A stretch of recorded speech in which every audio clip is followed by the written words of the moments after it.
All right, there we are. Um, Good day, and my name is Tim Shantz. I'm artistic director with Luminous Voices in Calgary, and really thrilled to have Robert Ingari here to speak about this new piece that we were involved in helping to commission. But maybe you could just tell us a little bit about Robert, about yourself, and maybe a little bit about how this commission is quite unique, I guess you could say. Well, thank you, Tim. Thanks for having me, and thanks for this great collaboration.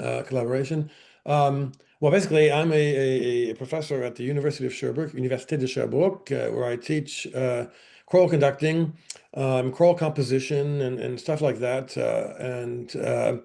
It's a French-speaking university. I've been there for the past 17 years. And a lot of my work, my research creation work is composing and composing choral works. And it was just, I think it was three podiums ago where I had the first invite to offer a piece in the silent auction. And this piece will now be considered the third choral work that I've offered to Choral Canada in this context. And I was very happy to do it. Yeah, so Yeah, looking forward to. it's an amazing process because for myself as well, I've purchased a couple of these commissions over the last what 5, 7 years or Right, something. right, right. And it's nice because you can make connections with composers you'd like to connect with, but Mhm. also we're supporting Choral Canada. So that's yeah, it's a great way to. So thank you for that support to Choral Canada, Robert, because it's Very amazing. important. Very important. It was always a pleasure to do. And it was also fantastic knowing that you guys won the auction and that you got my piece. Because having performed Viens le jour that you did a few years ago, I'm ecstatic that I was able to write for such an incredible group. Oh, thank you. That's Yeah, very kind. We're very excited to, bring a new piece to life. So maybe we could talk a little bit about the genesis of, your sure. musical ideas because Mhm. you and I spoke for quite a while. I mean, sometimes a commission might be for a random concert here and there. And, this was not necessarily meant to be some major work because you're donating your time, really. Right. But let yeah came back with you and said, well, there's a very specific concert that I'd like to include something. Are you willing to sort of take this on? And it's our concert titled Liberté, and there's actually a very significant French work, this beautiful incredible cantata by Francis Poulenc, Mhm. Figure Humaine. Mhm. uh, it's a big project for us as Luminous Voices to take this on between the French language and the difficulty of the music. But it's really, a powerful work written at the time of German occupation of France. Mhm. And then I also spoke to you about Vaughan Williams' Dona Nobis Pacem being performed in a chamber version, smaller orchestration by us. And Yes. yeah, like tell me what your thoughts were on these initial pieces in the program. Well, of the three pieces that I've offered to this silent auction, this is the first um, where I actually had a conversation with the person, with the conductor. The other two was basically it exchanges in terms of text, and they would propose a text, or I would propose a text, and if they wanted to be in French or in English, all these kinds of things. This was the first time where I really had no idea really what you were looking for. Then you explained the context of the concert, and then I also put that in some order, the sort of context that we're sort of living in now, um, where there's a lot of questioning and a lot of doubt and a lot of well, I can speak for myself personally, but I feel this. I think this is something that's very prevalent in our society right now. This sense of doubt and questioning, and quite frankly, anger and frustration. And for someone who is asked to write a choral piece for a program like this, this was not going to be a small, a light piece. It had to be something that I felt matched the intensity of the rest of the program. Um, So when you mentioned, well, maybe there can be an Agnus Dei. Those words just sort of sprang out to me really quickly, and I grabbed onto them because I thought, Agnus Dei, but in what context are we talking this in a sort of how we sing it you know in an ordinary sort of in the ordinary of the mass kind of way, or an Agnus Dei where it's a human crying out of asking for pity and peace, and having this calling to whatever that power is. Um, you know, why, and please, and hurry up. Yeah, A right. lot of this kind of very urgent, very human, um, very extroverted sort of pleading by way of the Agnus Dei text. So that sort of sprung, like I said, from our conversation, and then it was, I can't just write an Agnus Dei. There has to be something in a vernacular language, in something that, in English, obviously, that something um, that would fit with this. And so it Well, was, it almost the way well, we can talk about that yeah, text in a second here because good. I was really, I was happy that we just threw around ideas of potential poetry, and I was happy that it caught an inspiration right away It into did. Yeah. speaking about these other pieces. But yeah, tell us about what it's like then to have this, interpolation, like adding text and having text work against or with one another. Yeah, That, exactly. that really creates, I don't know, you could almost say a conflict in your score, and the anxiety that's there, the maybe not fear, but it's there's tumult, you could say, in the score. And disappointment. I think there's a sense of that as well in this text. Well, I found with a lot of, hashing through things online and trying to find texts that were available to me without having to get permission to use them. And I did a lot of searching for just what 6 or 8 lines of text in English. I just needed something that was going to complement the Agnus Dei text and was going to propulse the listener into this sort of world of the individual um, torment that a person can experience, um, especially if this person is the least bit spiritual or questioning about their spirituality. So I needed a text that was, and I literally, I was putting a lot of stuff in there. A text talk about spiritual doubt, existentialism, all these ideas of um, uh, really posing these really, really important questions. So I fell on this book, this text, The Complaint.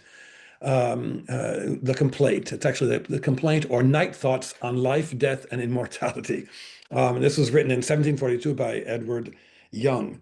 And I found texts that really seemed interesting, that inspired me to find rhyme schemes that were invented literally for this piece, where it became this sense of Agnus Dei in opposition to this mantra, literally this mantra that's sung more towards the end of the piece of this just this reflection, this personal reflection. I had a real visual when I started writing this piece, Tim. I have to tell you this. I don't think I've expressed this to you before. When I compose, I actually see people performing. I don't compose literally, just at the piano and just by sounds and motives and structure and all that kind of stuff. I actually see the piece sort of on stage being performed. Mhm. And I see this piece, not that this is going to have anything to do with your performance of the piece, but the idea that sort of gave birth to this piece was that the performers would be literally all over the stage, individually looking out and, for all intents and purposes, singing it by memory, and almost like a musical theater moment where they're all in their own little towers, all singing the same text, but all with their own individual sort of reasons for singing it and nuances. And that sort of became the whole picture of the piece was these people on stage, literally just throwing this text out to the audience, um, and expressing this very real frustration, spiritual frustration, human frustration. And that's why at the end of the piece, when I finished, I was really bothered by it. And I was really afraid that this was not exactly what you were looking for. Something that was this, um, this sort of existential and in some way uncomfortable. It's not the music, it's the text that was really bothering me, but I was the one who sort of designed the text from these inspirations from this book. So it was all sort of this very, very huge mixture of a lot of emotions and a lot of musical ideas that this piece sort of it came out of me. I think that the text was the is remains the part of the piece that is the most unique, is this combination of what we would consider to be a pious prayer, a very simple pious prayer, and these remarks that someone is just sort of, spinning in their head this idea of, I was expecting this and I got this, or and I got nothing, and this whole sense of spiritual disappointment in a sense. That was really sort of It's yeah, component. it's powerful, and as I've been looking at it, working at it, and preparing, I've been thinking about how dramatic. I mean, it's a dramatic work, and it's Mhm. exciting for us because I think it really fits in with the overall program, even though there's these quiet moments and this sense of peaceful resolution in some Mhm. ways, not completely Mhm. resolved. I mean, Mhm. you sort of end us in a certain place, but your writing style is very romantic, can I say? Like Mhm. Oh, yeah. it's got that quality. It's not like modernism, let's say. It's very much sounds like an outpouring, and yeah, I mean, I think the singers are going to love singing it that way as well. No, I think that's great. And I think the thing you brought up about the very end is this very long section at the end where we've got a lot of, say, patter that's work is going. We have these singers singing on 16th notes, just, repeating these texts over and over again. And, as time goes on, they leave that part of it and they become, I guess, members of the choir and they start singing the real text of Don Nobis Pacem, which is the whole end of the piece. And for me, this is really interesting. For me, the idea that it ends really only in Latin and there's no English left over in the end, it was a real sort of process of taking the English away rather than adding the English to. It was almost like um, some sort of beast that came in and sort of invaded the piece and then left. And there's still this sense of faith and hope at the end. And that there is the music is very calm at the end, but it's also very strange because there's this text being sung underneath it that's very questioning, sometimes angry. So this real dichotomy that's going on is really, I think, a reflection of. But maybe I'm just, making this all about how I feel about things right now. But I think it is a universal sort of um, a universal question. This idea of what is happening to humanity? What is happening? Why is this happening? And is there still a sense of faith and hope and spirit after all of that? So I really wanted to end the piece with this little choral moment where we're just singing Dona Nobis Pacem, but have after having sort of gone through all this other stuff from the beginning of the piece. And so it was a very sort of cathartic process to compose this piece. And I think it's important to note that when I composed it, things they still are in a very critical stage in terms of wars and stuff going on, in Gaza and in Ukraine and everything. And all these things were sort of piling up and really affecting how I felt. And I feel like this is something that we're all sort of feeling right now is this sense of where is this all heading and the questions we all have about it and the hope we all have for it. And that is really what came out on this page, on these pages, I think, hopefully, because that's what I really It wanted to. absolutely, and what we, not everyone would know, but Vaughan Williams' Dona Nobis Pacem, obviously ending with those same words, and it's really a cry for peace that was written between the First and Second World War at a time of, where there was a lot of angst as well. So, um, yeah, I mean, I think it's going to be a profound performance, and I thank you for writing such a great piece, Robert. We're excited to perform it. For those that don't know, our concert's on Sunday, November 9th at the Bella Concert Hall in Calgary, and we're thrilled to be starting our season with this performance, Remembrance Day themed, right? So it really Yeah, fits in all with all these ideas and all the thoughts that go on for Remembrance Day a couple days later. that's great. And I'm so happy this is going to be performed, obviously, but well performed is also a real gift, knowing that my music is in good hands and in good voice, in a sense. I'm really happy to see that happen.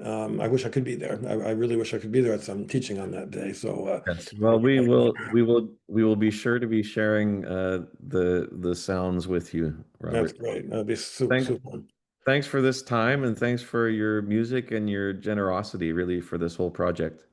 Thank you for inviting me in and to be a part of this concert. I'm really happy. Thank you. Take care. Thanks. Okay, thank you.